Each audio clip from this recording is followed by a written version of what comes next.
আমরা কলকাতা থেকে মন্দারমণি গিয়েছিলাম বাসে করে, যা সকাল 7:25 কলকাতা থেকে ছেড়ে দেয়।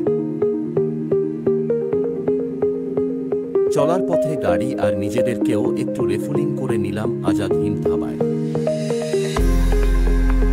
শ্যামলীকে টাটা করে প্রায় সকাল 11টা নাগাদ আমরা চাউলখোলা বাসস্টপে পৌঁছে যাই। সেখান থেকে ক্যান্ডেলউড পার্ক বিচ রিসোর্টে পৌঁছাতে আমাদের প্রায় 25 মিনিট সময় লাগে। আর বাকিটা আপনারাই বলুন রিসোর্টটা কেমন।